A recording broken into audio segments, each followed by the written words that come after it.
Click record. Good afternoon, everyone. Excited to be here. I feel like this is the best institute because in between sessions, you get to look at cute otters. It's definitely a win. So I'm Jessica Kruger. I wear two hats. I'm a clinical assistant professor at the University of Buffalo, and I'm also the director of teaching innovation and excellence for the School of Public Health and Health Professions. And so today, I want to start off with just checking in. How are you doing? Have you been tuned in? One word to describe your current mood. Have you been busy watching other otter presentations or maybe preparing for the semester? Go ahead and use the chat to put in your mood.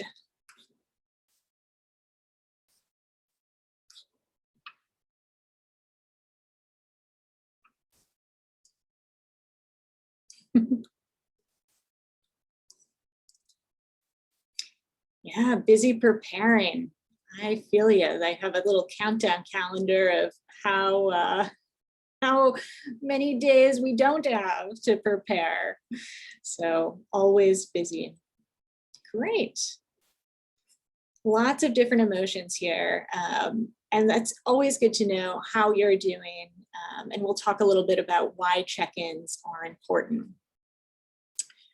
So a disclaimer with this presentation. I'm going to talk a lot about my style, what I do in my classes, and I want you to be authentic. This presentation is not meant for you to take every component of it and implement in your classes, but really to spark ideas and to think about what you might want to add, change, or modify within your courses. So always be authentic, follow your teaching philosophy and see maybe if some of this content maybe changes or tweaks some of that as you move forward. So we're going to start off with a little bit of a discussion, move into some strategies, and then have a quick wrap up for this session. So what do you think? What is the most challenging part of teaching? Is it designing or delivering that content? We'll see who wins in this. I got delivering, designing, both. Okay. Maybe we have some instructional designers out there. Great. Yeah, both can be very challenging. I often find people say that designing is somewhat more challenging for them depending on their background. I think they're both equally, something to think about as you're teaching or delivering content. So we'll cover a little bit of design and a little bit of delivery method. I'm exhibiting a terrible delivery method because my office has terrible lighting, so I apologize for that. So one note on delivering here. So whenever someone asks me, what makes a class supportive or what makes a class inclusive, I break it down into these three umbrella areas: structure, actions, and interactions. Structure is obviously a lot about design. What are we doing? How are we doing it? Our actions are very much delivery, and our interactions are how we connect with our students. So here's some objectives that I hope we meet for today's session and have some discussion about. So again, I love it when people add information in the chat. It's up on the side here. So please feel free to add to this conversation. I want it to be more of a conversation than a presentation. So just so we're all on the same page, this is the definition of inclusive pedagogy that I like to use. The method of teaching in which instructors and classmates work together and create a supportive environment that gives each student equal access to learning. I've kind of highlighted some words here: together, working with your students. What we're talking about today, supportive and access. So we're all at this spot where we have not started classes yet. Maybe you have.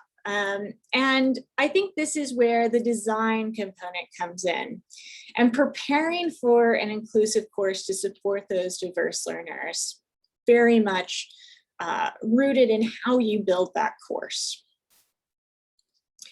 And so my instructional designer friends out there will recognize the ADDIE model of creating courses. I think that's always important to think about and really focus on that evaluation. But when I think about our design of a course, I think about the structure. So when I come into a class that is a 100 level or 200 level course at my institution, a lot of freshmen, sophomores, I like to teach them a lot of skills that they need for the course. Some of that is actually note-taking. So maybe some of the first assignments that they do is they test out different note-taking. And so I built that into my structure. I call them Kruger teachable moments. And I make sure that a lot of my sessions have short teachable moments within it. Of course, we all want alignment with our learning objectives. And so making sure that your course objectives are in line with your overall, with your objectives within your sections or your modules. And so alignment is really key. And you can test alignment. There's a lot of really good modules out there and tools to where you can see if your assessment aligns with your learning objective. Support. So how do you build support in design? Does anyone have an example of that? Maybe tried building support into design? We often think of support as something that we can deliver or interact with. But I think support, yeah, tutorials and resource areas are a perfect example. Ways to get a hold of you, ways to get a hold of services, and supporting your librarians. Our librarians have actually embedded content that we can put into our courses so that students can get that resource and support. Scaffolding. I could talk for days on scaffolding, and scaffolding is key as you're building and designing a course. I love to make my courses where students start slow and easy, building up to larger projects that last throughout the semester.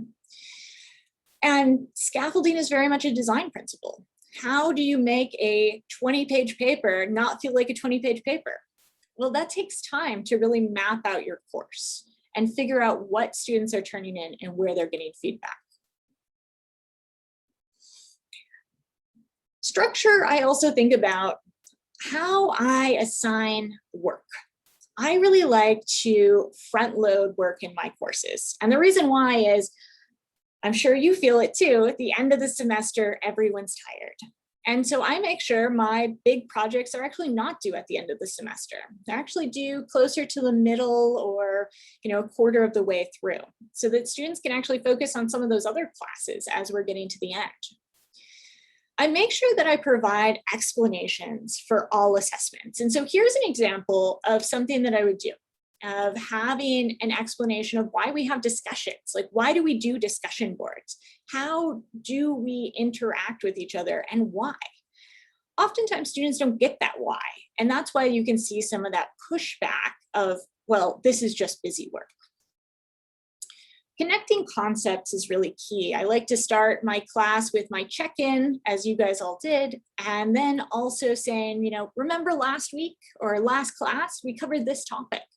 And we're going to go a little bit further in that, or look at it at a different angle. And here's how we're going to do that today. And flexibility.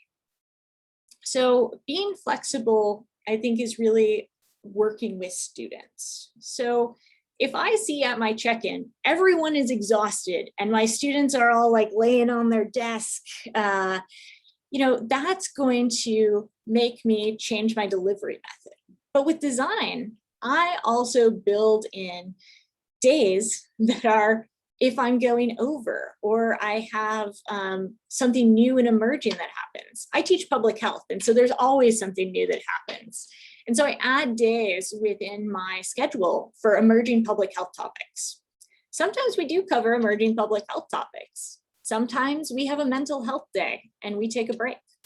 So having that flexibility built into your structure of your course can make it so you don't ever feel behind, and that students, depending on what's happening in their lives or the world around them, we can really accommodate that.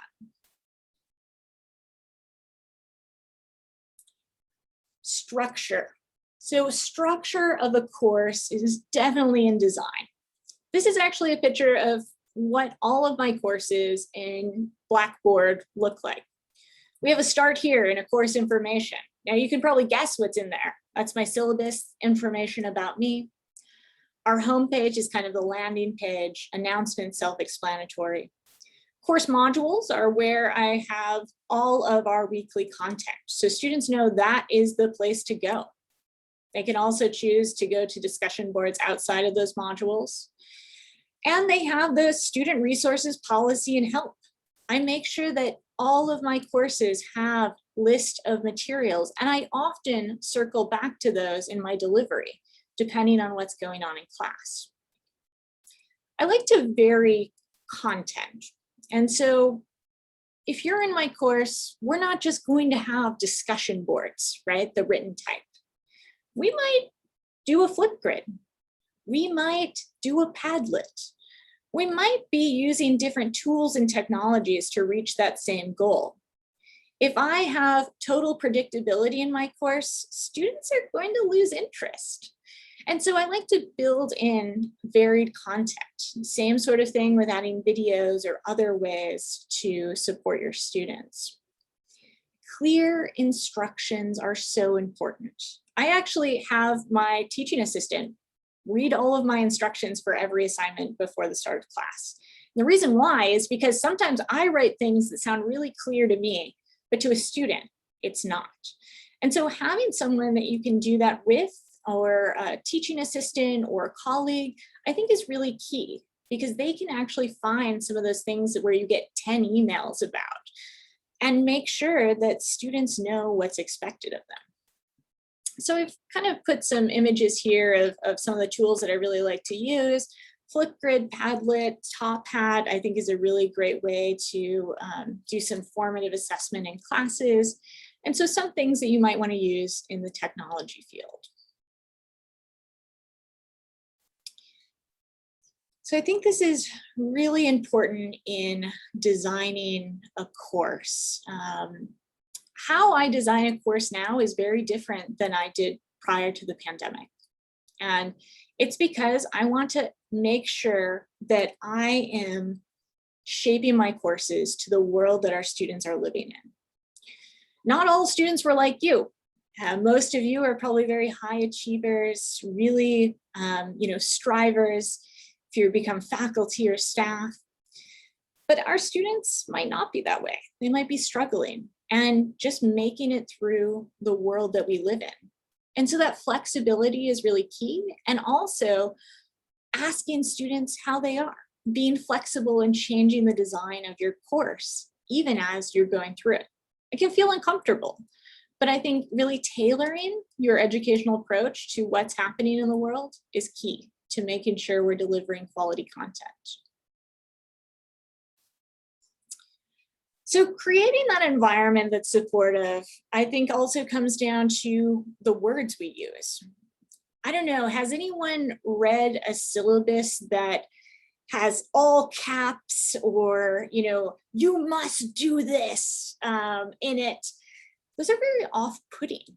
And that's really in the design of the course. If the first document a student is going to read is in all caps and that they must do this and that they will lose all the points if they don't do that, what kind of environment are you trying to create with those documents? And so I really think words matter.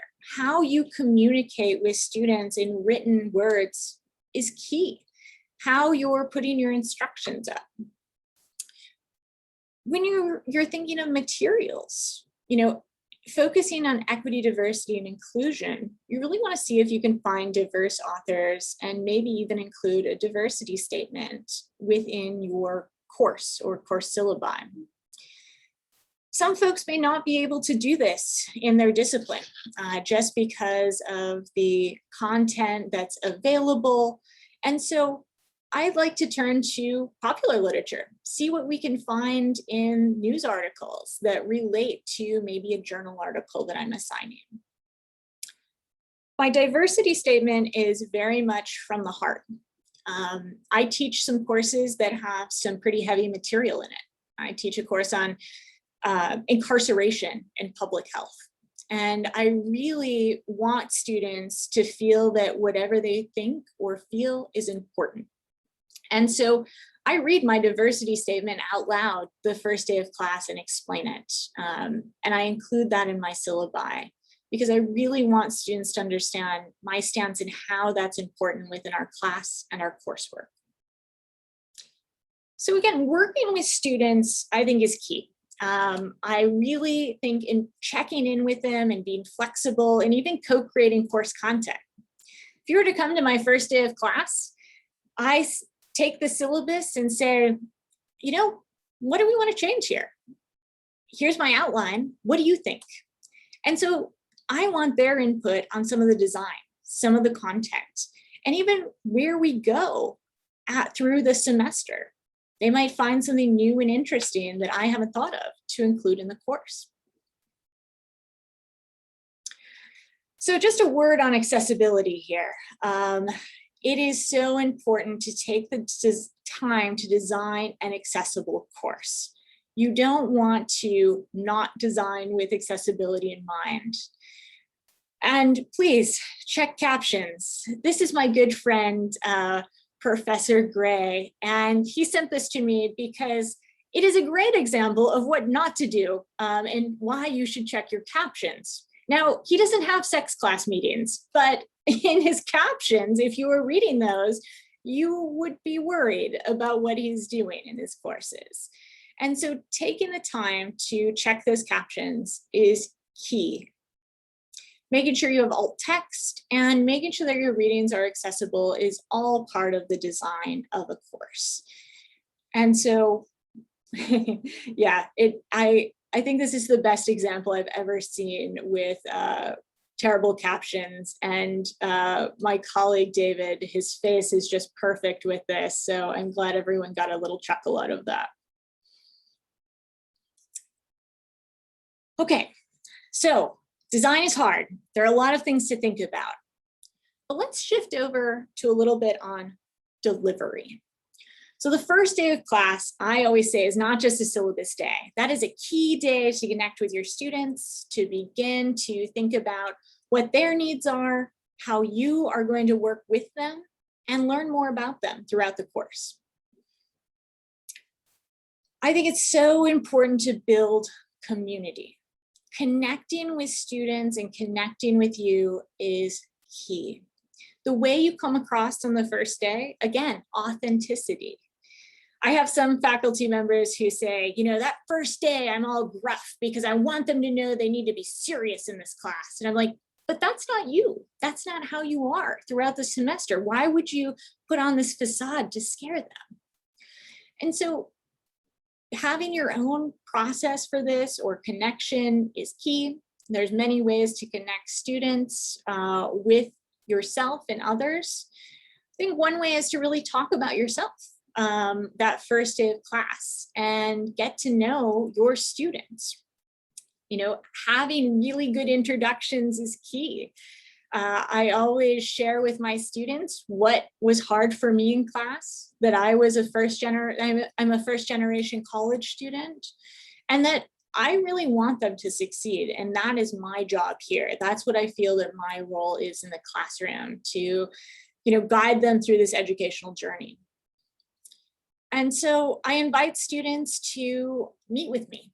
And I even encourage it. I say, you know, I would really like to meet with you at least once before the midterm, right? Before the middle of the semester, because I want to know who you are. I want to know what you care about. And so I use the tool Calendly. If you haven't used this, I think it's a great way to manage your time.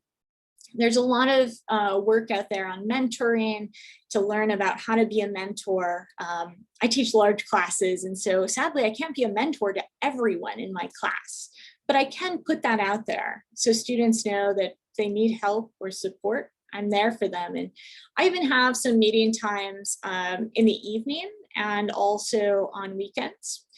So students who may work can also still meet with me. Groups are a great way to build community, and I like to keep my groups together throughout the semester. And it's funny because students will come back and say, you know, my group member from your class and I are best friends now. It's so nice to know others within the program. And I think it's important that when you put students in groups and when you talk about the classroom, to really use that term community. We're a community here, and here's your group. And these are the people you are going to learn about and with. And so using that terminology creates just a more a structure and more of an idea of what you may want to bring to your class to make it a little bit more supportive. So that we have many interactions with students, whether you're teaching an online course or a seated course, you're probably communicating with them. How many of you send out a weekly email to your students, maybe at the beginning of the week? Anyone do that?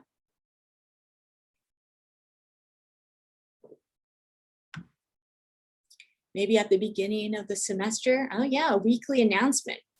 Those are great, telling students what is coming up. Copy to email, yeah. It's so important, right? And this might be in your seated class. Announcements at the beginning of modules. Now you can do that in text or video, right? And sometimes it's kind of fun to have some creativity with that. And take some videos of you maybe out in the world in public health, right? I can go out and say like, I'm by a water treatment plant today, but here's what I want you to know about what we're talking about this week around environmental health. That might not work for every profession, but it is important to have regular interactions. I like the beginning of the week, and I also check in at about the middle of the week, especially if I'm doing discussion boards. All of my interactions with students always start out with happy Monday, or, you know, hope you're enjoying the day. And that's really who I am. That's what I want them to recognize, that in our interactions, I'm going to be very friendly with them. I want to support them, and I always end with, please feel free to reach out. So that comes down to some of that terminology or wording that you may use. In person, when I'm giving announcements, I really like to walk around class. With COVID, it's a little bit more challenging for safety reasons. And in feedback, I think it's so nice to be able to, you know, use a student's name or their preferred name in class. I have a little list of all my students and all their preferred names. So when I'm giving them feedback, if John likes to go by Johnny, right? Hey, Johnny, you know, great post today. Really appreciate your input. So those little touches can really help to support your students and make them feel that you are really caring for them, that you want them to succeed. So I always get the question, why should I care so much? Now, that's probably not a question that all you guys are asking, because you're here for a reason. You want to learn. Caring takes time. Caring takes effort. And I get accused of being far too caring, but I really feel that's part of my job. And the reason why you should care is not just to be a nice person, to be a good human. You know, ultimately, I think my job is to create good humans and teach them about public health. But, you know, it really comes down to, if you look at the literature around caring, and there is a lot out there, which is really nice to see that people are looking at this. It increases your retention for your university. Your students are more motivated when they feel that the faculty member cares about them.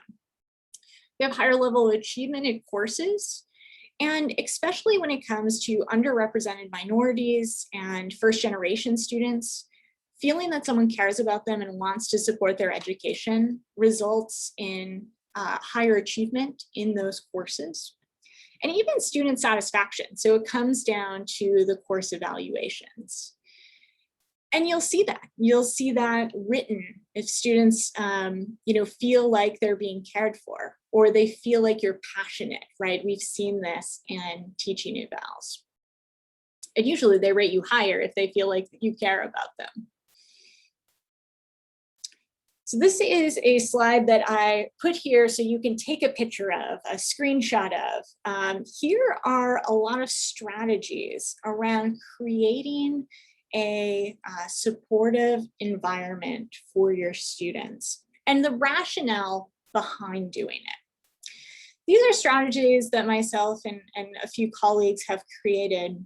And I want to talk through a few of them. But one that I really started using, especially with COVID, is a grace period. I give my students a 2-day grace period on all assignments. So if it's due on Thursday, you don't have to turn it in until Saturday. You don't get penalized. You can choose to use that grace period or not. And you can use it on every assignment. It's not something you can only use once. The reason why is things happen. Life happens. And allowing students to be flexible, I think, is key, and allowing them to choose when they're doing this. Now, I'm still grading after 2 days, so this really doesn't interrupt my grading. And I think it's a fair practice because everyone gets that. Yeah, it's so true that anxiety and procrastination, we care about students' mental health. And so it's key to, maybe think about this, maybe think about implementing it. I've seen grace periods be 1 day or hours, depending. With everything that's happening in our world, I think it's key to acknowledge current events, especially things that are very traumatic that are happening. If in my incarceration class, we had sadly a lot of events that we had to talk about with the murder of individuals. And so we take time to, no matter what's happening, if there's something that's big in the news, I stop and I say, there's a lot happening in the world. What's on your mind? And then we have a short time that we talk about that, and then we transition to our content or relate it to our content. Creating intentional space for connection, I think we missed out for a little while since we weren't having those hallway conversations. So if you can facilitate those or have drop-in hours in an online course, I think that's great. I really think that there is a GIF going around, or a informational, picture talking about pronunciation and students' names and pronouns. And so I think it's so important to learn your students' names. I have them usually tell me them multiple times. I write them down phonetically. I try to really learn their names in a few weeks, and that can be hard in a 100, 200 person classroom. But that really matters to them when you can call on them by name and not just point to someone in a large space. I also like to demonstrate key things like terminology. In public health, for a long time, we've used words that we don't use anymore. So someone is not an addict. Someone is a person who uses drugs. And so using that first person language and correcting any misnamings, I think is key to show your students that you're an ally for whatever group you're talking about. And accommodations. Many students have no clue that they can get academic accommodations for needs, whether that's a chronic illness or a learning disability. They often don't recognize that these services exist. And so I talk about them. I talk about them at the start of class. I put them in my resources page. And when I'm meeting with students, if I see that they're struggling, I say, there's this resource center that can maybe help you. And a lot of times, no one has ever talked to students about this. So really recognizing that students may need accommodations, and they may be short or long term. Okay, that was a lot of information.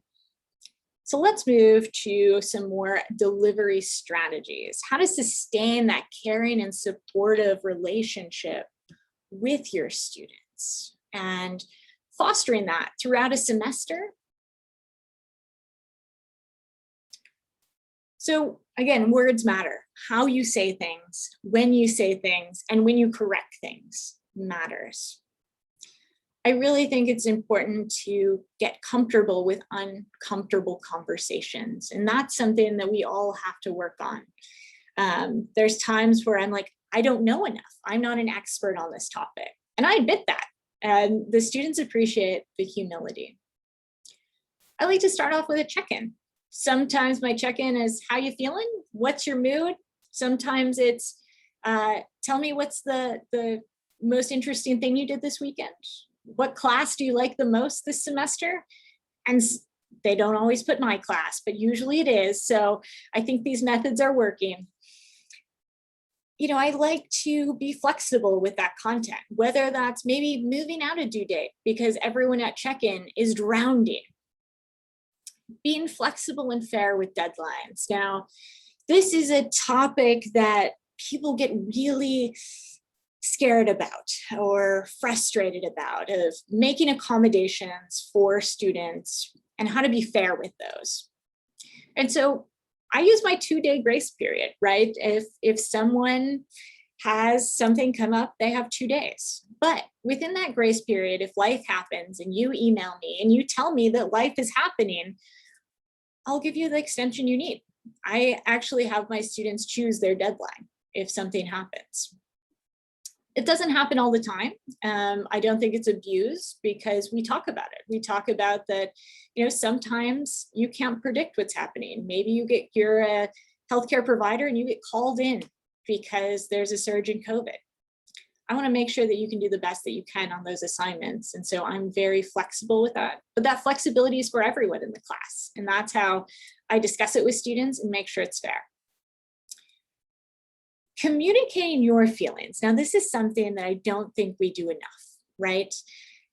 One of my biggest pet peeves, and probably some of yours, is students coming to class late. Oh my goodness, it drives me insane, right? You walk into class 5 minutes late.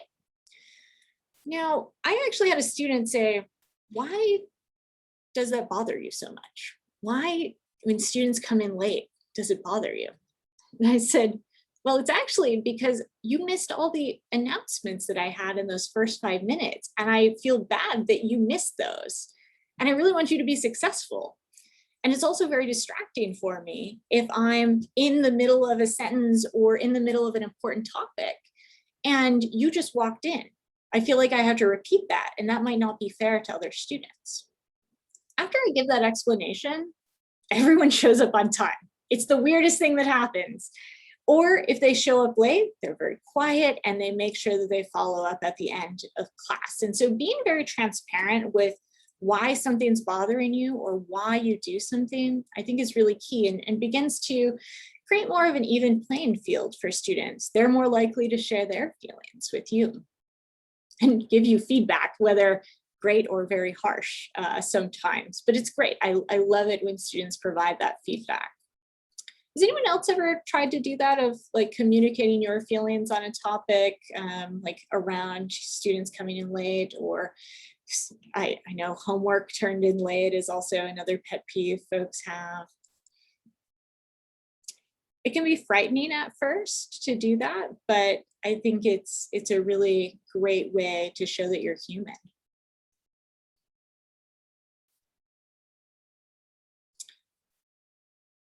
And so I think that I really want to drive home in this is, you know, there's a lot of things that you can do and implement in design, delivery, supporting students throughout your class.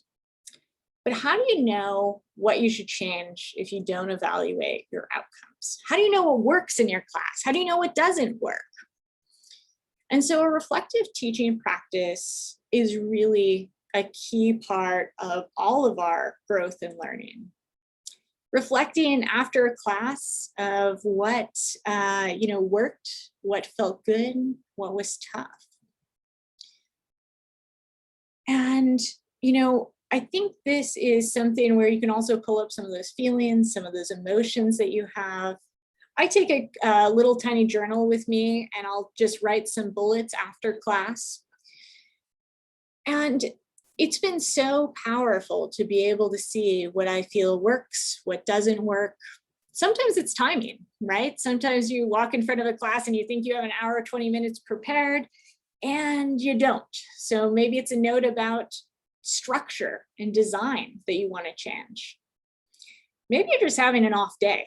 That happens, right? You're teaching and maybe you're really hungry or really tired and you just didn't feel it like it felt good. Maybe what you're doing didn't resonate with the students. Maybe the activity was a little strange. Maybe they weren't prepared for what you were doing in class.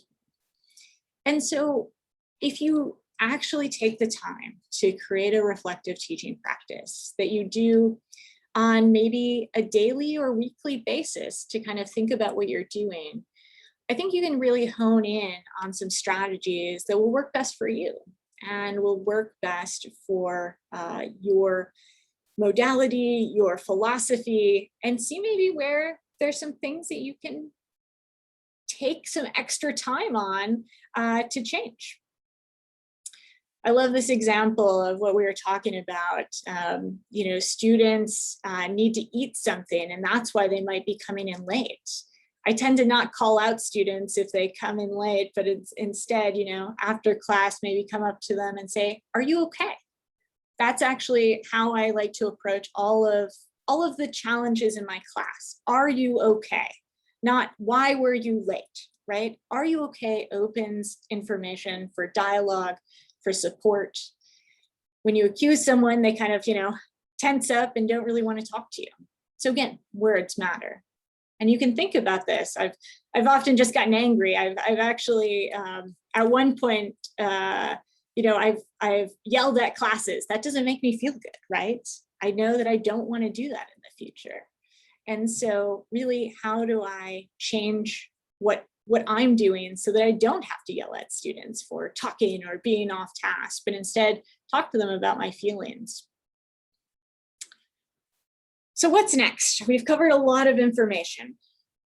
I think that keeping learning like all of you are doing, coming to the Otter Institute, growing as a professional and feeling what you need to change, that reflective practice, and also questioning what is happening around you, questioning how we interact with students, right? We don't have to do the same thing that we've always done. We can change that. We can talk with our students. We can co-collaborate with them. We don't have to have this hierarchical structure that was created in higher education. And so with that, I'm happy to have some conversation about this, and I'm interested to know your experiences or maybe what you've tried or some rebuttals of like, this won't work. Feel free to either put that in the chat or unmute.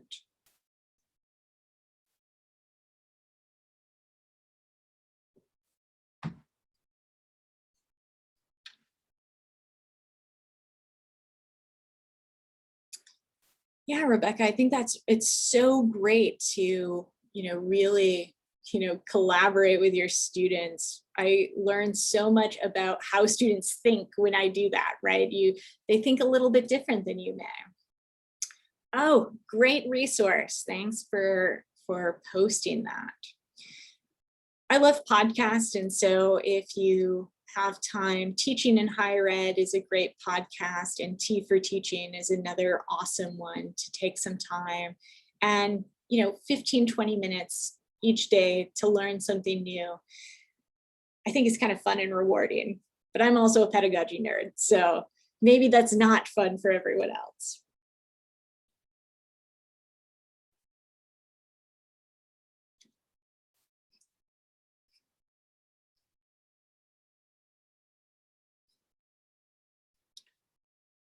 Other thoughts, questions, concerns?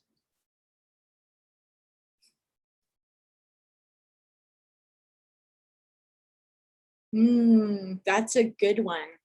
How to make students more comfortable during a Zoom class.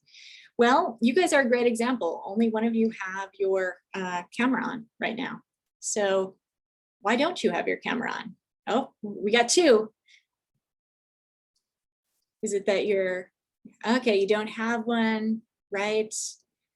You might feel tired. Yeah, you might be eating, you might have stuff happening around you. And so as much as I'd love to have students have their cameras on, these are typically the issues that are keeping them from it, right? And I acknowledge that. I say, you know, I recognize that all of you have a lot going on. And I do a lot of small group activities in breakout rooms. And so when I move students to breakout rooms and then move to those breakout rooms, 9 times out of 10, they're actually turning on their cameras during that time. And so I really encourage you to be transparent of maybe why you want their cameras on if they can have them on. And then also try some smaller breakout rooms to see if that facilitates them kind of seeing each other.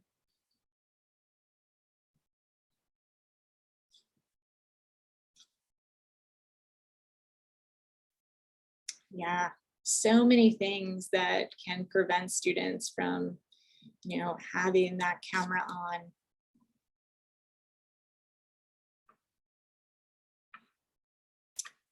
Okay, well, before we end, I'm really interested to have you take a moment and as a quick checkout, what was your biggest takeaway from today's session? Just type it in the chat. You could have no takeaways too. That's totally allowed.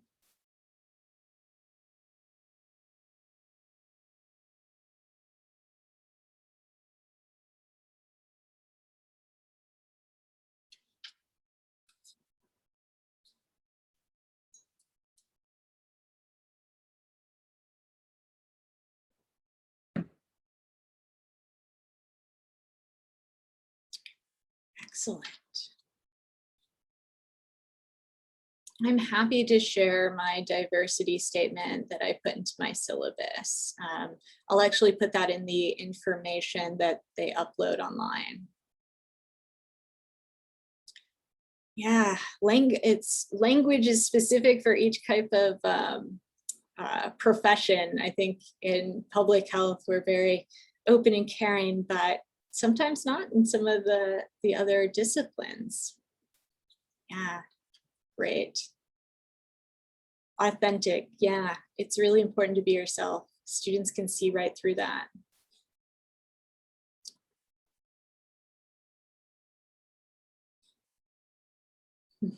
Breathe and keep practicing. That's so important, right? When implementing something small can be key.